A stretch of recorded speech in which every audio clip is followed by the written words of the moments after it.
et naebi ko pambola lisusu chaîne oyo tolo na se ekende liboso chaîne oyo en tout cas Nzambe ayeba na ko soutenir batu oyo bazwaki ba moyen na bango pona ko bimisa pour que chaîne kende liboso esika mama Kalamba ya zwami vraiment azala béni et Nzamba tombola e amema lisusu musika.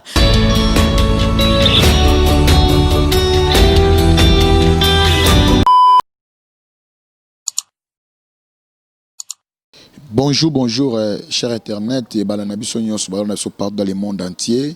Toujours qu'il y a plus ou moins, il y a 4000 abonnés. Malé Malembe, Natol na TV, Papa Nabiso Anna Kalambai, et puis moi aussi, il y a Papa Nabiso Carlos Kalambai, et Bana Nyos, Walibota Nzambe, même à Tozo Zelabino déjà, na kati ya Congo, na kati ya RDC, pour France, et Fandi déjà, ma solo Ezali, Tozo na kati ya RDC, na Pesi Balanyos, Balanarabiso vraiment, ba Shalom, Bambote Nabino, et belé. Je crois que nous maintenant la phase de servante de l'Éternel. Lelo na kati ya plateau nangai, nous avons une grande servante de l'Éternel. C'est vraiment pour nangai zali opportunité et puis pour la chaîne opportunité. Une servante de l'Éternel pour chaîne pesa Mosai Nzambe. Il y a moi aussi, puis na Mosai Nzambe moko ya moi aussi, beaucoup découvrir ensemble. En tout cas, à Tamboli Mbépé, moi partout, dans Moussala Nzambe, à Keba Tchela, à Keba Boma, à Keba Matadi, à Keba Brazzaville. Donc, à la sonité, à côté de Nzambe, à la sonité. Tant que yo maman, au fond de la sonité de Nzambe, mais il y a une dame, il y a une femme, il y a une sonité de Nzambe. Le autre, il y a un kati, il y a plateau Nabiso, na kati mission Nabiso, pour que tout n'aime tout par rapport au confinement, et autres qui n'ont pas aussi là. Baliba déconfiné, mais pendant le confinement, na évité, il y a un groupe na église. Mais à qui ne va pas concentré au sein de la tête, tu peux y aller à confiner qui y est dans libota na et puis tant autres gens n'ont pas tanini. Le quoi c'est une prophétesse. Peut-être là ma camonta malobela qui est. En complicité dans mon caméraman les nobles Francis, ils ont fait la plateau tout le monde à notre invité. Ok, merci beaucoup. Ana Bomoni invité nanga ya poko lelo. Shalom maman. Shalom papa. Je crois que Léon Liboso le kanakati émission na biso na kati chaîne na biso ezali tolo na cette TV ma na biso Anna Kalamba esika zali baliba ba komo pe ba ministère na yo. Merci Shalom. Na bengami na kombo ya prophétesse Rite Bongombe de kombo na ngai ngwana église eza Cité de gloire. Merci beaucoup, prophétesse Rite Bongombe, église de la Cité de gloire. On a habité l'église Cité de gloire. Il y a un visionnaire, il y a un Simamutu, je ne sais pas. Ngande dans un visionnaire. Vous savez il y a combien de temps? Merci, Banda Nazu appel. Ça fait maintenant 4 ans. En 2016, basala qui consécration nangai. Na lelo nde tozo kenena Nzambe, c'est déjà 4 ans. Ok, merci beaucoup, c'est déjà 4 ans. Otoyambi, c'est une prophétesse, je crois. En ainsi dit l'Éternel au Nzambe. Atali si toto solanaye, pour remettre un peu moins mingenaye pour toyambi pour mi pour azapena ba prophétie ya mabota, ba prophétie ya nation, ya mboka Congo ya bato ya poto. Na ba imkolomo to na partager na luzizi là. Azoki prophétie ya motonanza moko ya munene. Ya munene makasi. Pour te retanga combo te mais son alobi na seba sini bokoye bae na bo retanga combo na ye nzamba talisa ki ya ke memele message moto na nzamba na abenga na ye a refuser message wana mais lelo makambu o ya betela biso na luzizi la e komo ko sampo pour moto na nzamba na to kataka za munene mais na ba bêtises azoloba to regretter maman Rite Bongombe na tu na yo non maman na ngai église à Congo lelo to ko bango izali église ya malamu.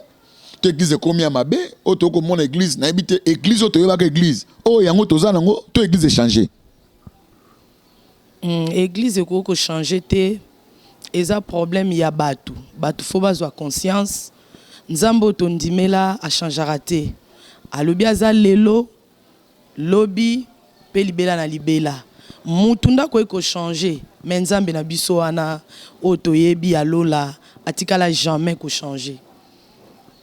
Ok, je crois Bolandi a lobby mutunda ko changer mais nzambe a changé raté. Merci beaucoup.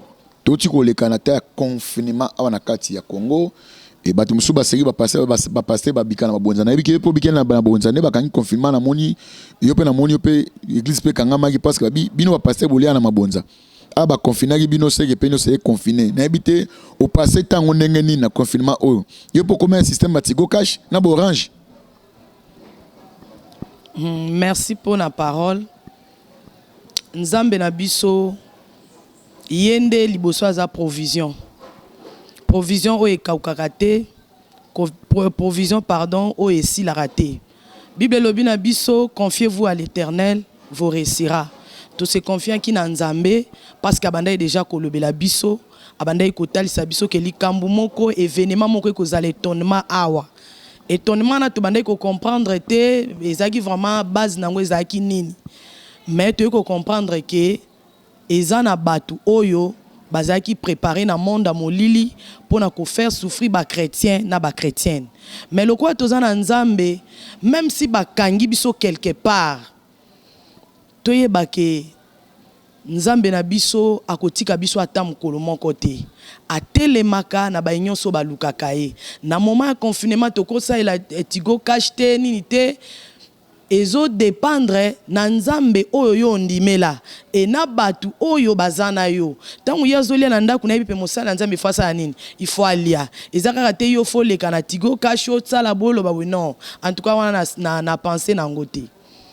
Ok, merci beaucoup. On a passé dans côté quand on est toujours landa, toke malembe, nzamba pambola les prophètes Fabrice Bilé, le nakata Texas, nakata Dallas, dans notre bébé ainsi que nzambe a pambola Claude Panzu ainsi que na Dieu merci ba nanga ki nzamba lola a mon appel a pambola bino sans oublier Sandra Djangi ndamba mon abino. Maman Rit na to sigo to kota na mozindo maintenant il y a ma question na biso to tuna. Yo tu es une femme mais ezaki ndenge nini po kota mwana musala wa nzambe po onde musala nzambe apo na mibale za po na basité hein. Merci pour la parole. Musala nzambe ezolobela sexe ya mutu te. Tango ye moko nzambe azoloba ke na kosopa molimo na ngai asalaki différence wana te. Soki ezana basi oyo lelo bafandi parce que quelque part ezana bato yo bazondima ministère a basi te. En tout cas ngana kokoloba na bango ke neti conseil nanga lokwa mosali na nzambe ke mutu nyonso tu atelema. Po tango yo lali eza lokwa makambo nyonso tu pe lali.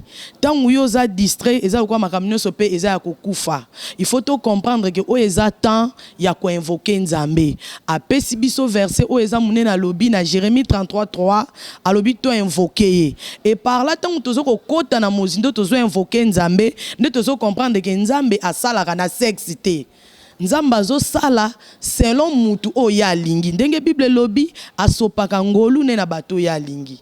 Donc yondo telema isaka likamongana telema yopo telema.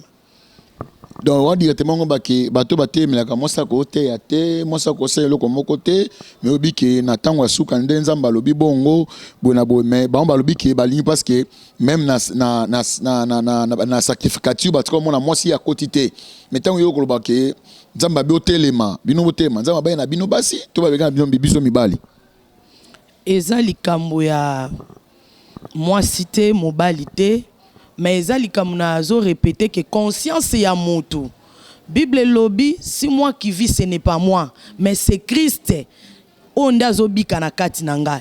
Premièrement faut muto sala nzambe confiance okotia espoir na batute okotala pete ke mokile zo loba parce que tangu nzambe asali yo moto na yebi ezana nzembo moko bande kona biso bikoro bayemba nzamba salaki yo moto zana tina na yo ye moko ayebi yango. Cela veut dire que tina na yo na se amoyi nzambe nda yebi oyo ye apesi yo nzambe nda yebi musala oyo atie na kati na yo. Cela veut dire ozana tina ya koluka elongi ya nzambe ozana tina ya kokende partout ndenge Bible lobi ke aller partout prêcher la bonne nouvelle. Donc okoko zana espace moko te kaka ba lobi il faut lokola yo za mwasi telemaka place ba mama bazali lokola yo za mwasi sukaka na kati ya niveau ya intercession non. Toza na droit ya kosalela nzambe partout pe bisika nyonso. eza nango te ke il faut kaka na mwa place moko boye non. En tout cas, molimo obiso to yambi eza molimo a liberté. En tout cas, nazo senga na bandeko nyonso. Ezo sala pasi tangu batu baza ko minimiser ministère oyo ya prophétique. Ezo sala pasi na motema. Cela veut dire eza lokola ministère moko batu bazo écarter yango. Non.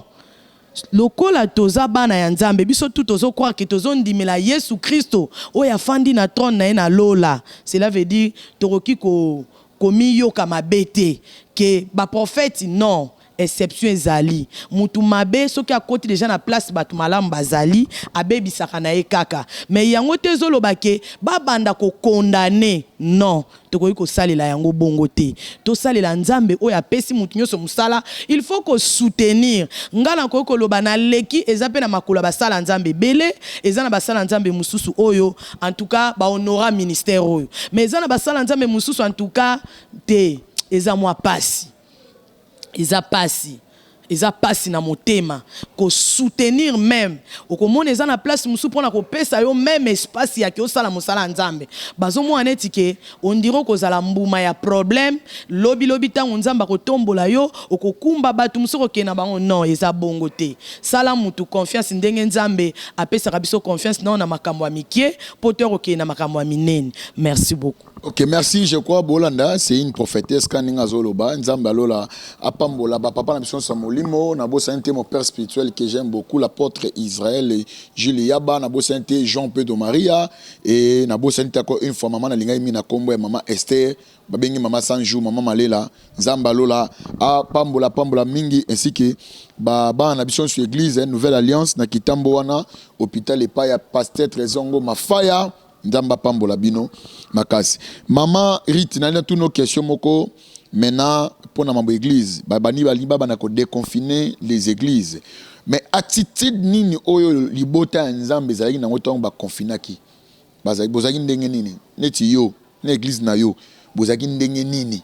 Attitude bozali nango, est-ce que kondima ya bana no kambaka e koyaki to kondima na bango e mataki quelle soit la stratégie ni yo so ki po ke bazala toujours na moto wana ya ba prière ya liboso na pesi na nous merci na nzambe oyo ayibaki na kolobela biso ke makambo ekoya ke makambo ekokoma tant makambo ekomelaki biso ezaki ke l'église fonctionner te en tout cas esalaki pasi na mitema esalaki pasi tokoyi kokanga na biso makambo nyonso ma église te tokoyi koboya na biso makambo nyonso ma église te église eza source ya bato ebele église ezo bomba ba nation ebele église ezo batela milimo ya bato ebele même na bango moko bakonzi ya mboka vraiment ezalaki pasi ezalaki pasi ya koloba pasi na motema mais na part nanga en tout cas nzamba lobela kinga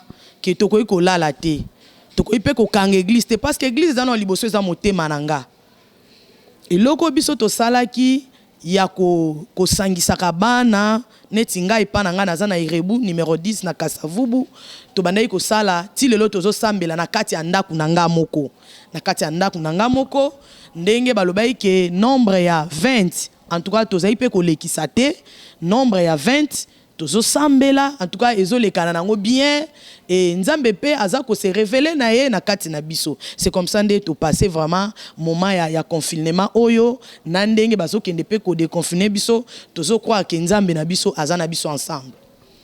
Okay. Nzambe na biso aza na biso ensemble mais chef de l'état na gouvernement loko mo makasi ba salaki au lieu de déconfiner d'abord les églises, mais va déconfiner d'abord les bars.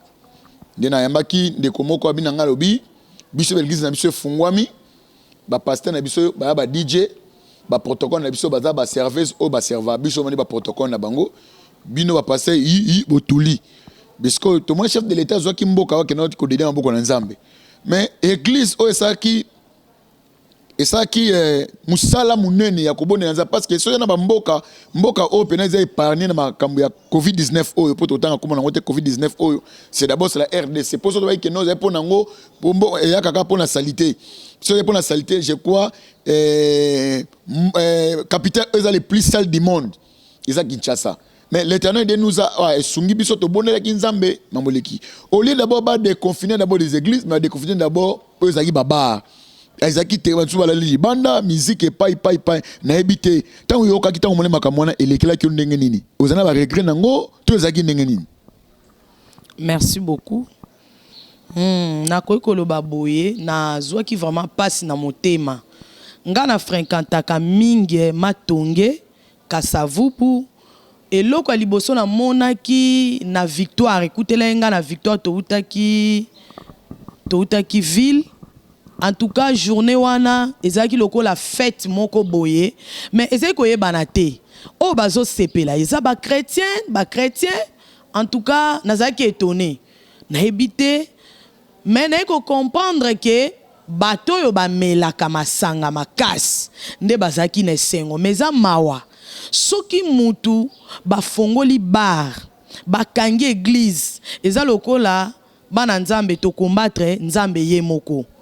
En tout cas na pesi mbote nanu na mokonzi ya mboka eza mabete mais eloko bakoki kosala il fallait ba soutenir basala nzambe ke eloko ya liboso ya kobandela elingaki eza l'église parce que tokende kotombola lisusu nzambe oyo tokendaka kotombola na stade Kamanyola ke nzambe azwa mboka oyo atambwisa gouvernement oyo nde eloko bango bakoki kosala nano liboso yango wana makambo nyonso tu elingaki elanda biso na sima mais na ebité peut-être bango moko bayebi pourquoi babandela kindengwana biso na kati ya makambo wana en tout cas eza vraiment moi passe pour te comprendre alors totiki bango ba mema biso selon ndenge bango bazo kanisa eloko oyo nga na kokai kolobaka kiza passe na motema ya kotala ke toza ba chrétien toza ba chrétienne mais pourquoi tokoki kofongola na eloko oyo milimo ya bato ebele ezokena kosa ko ramener bango vers Christ mais tosali na liboso.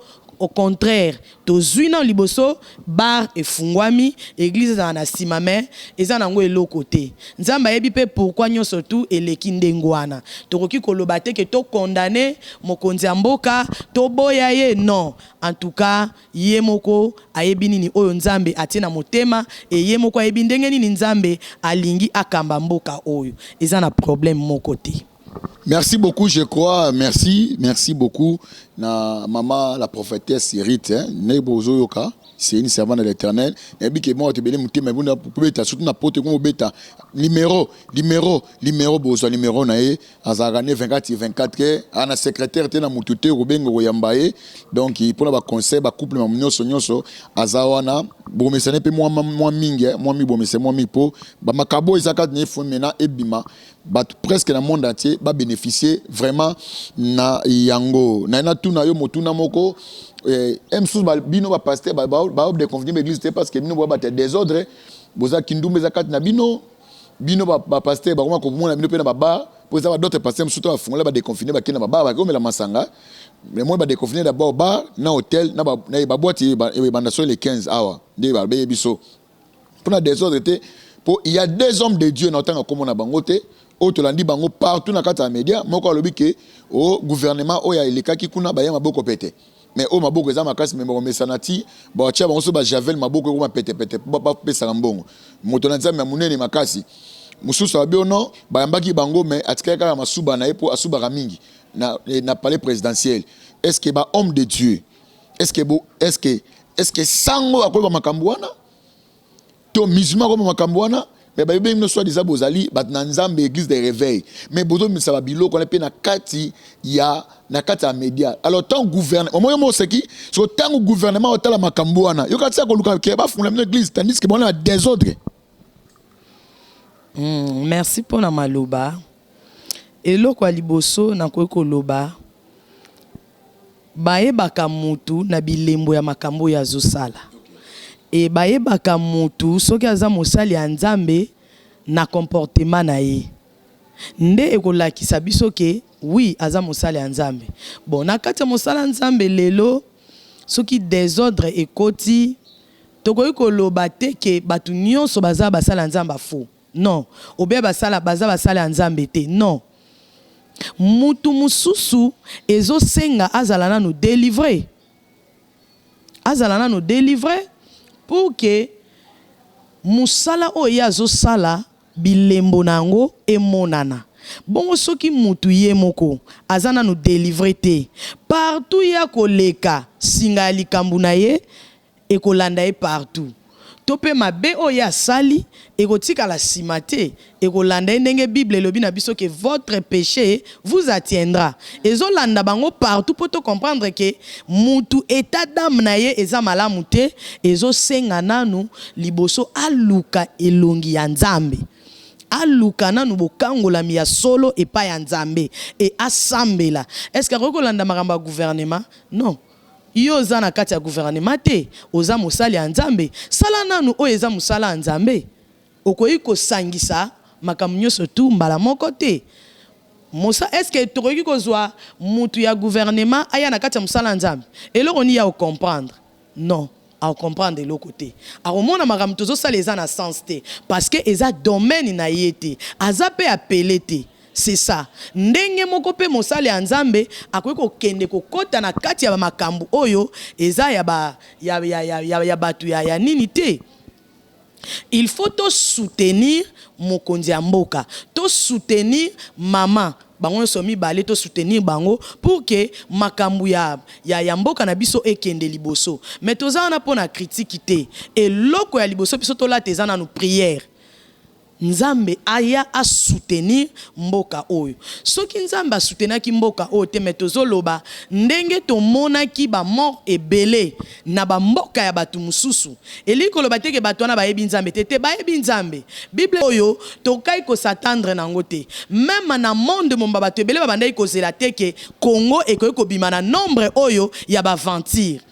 Pona ngana na benga ngo ba vanti parce que nazomona nanga vraiment maladie na vandi na Gambela ndazomona Ethiopie na biso ndenge za plein ya kotonda donc basunga mokonzi ya mboka bazana te pona koluka kokotisa ye azinda po a échouer non po baloba kete association basala ki non eza bongo te premièrement zana no biso batu oyo to yebi Nzambe to soutenir ye bato pe bavandi pembeni na ye na ebonga wana bakoki kozala teke pona koluka kozindisa ye pona kolinga ke a échouer non et loko bango bakoki kosala ba soutenir ke bakende ko critiquer bakende ko loba ou bien batu bayebi ke soki na kumisi ye na kozwa mbongo non yango tende o Nzamba ozela pona biso.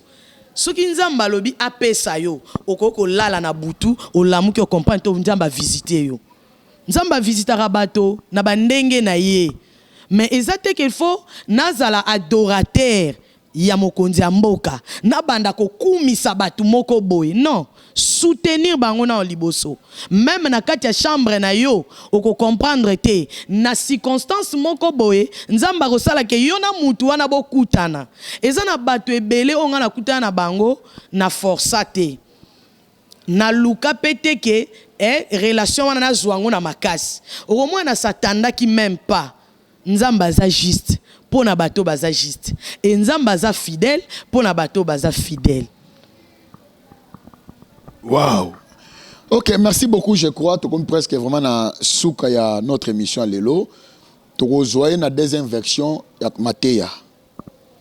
À côté après ce message prophétique et puis aux a bénéficié na mama oyo.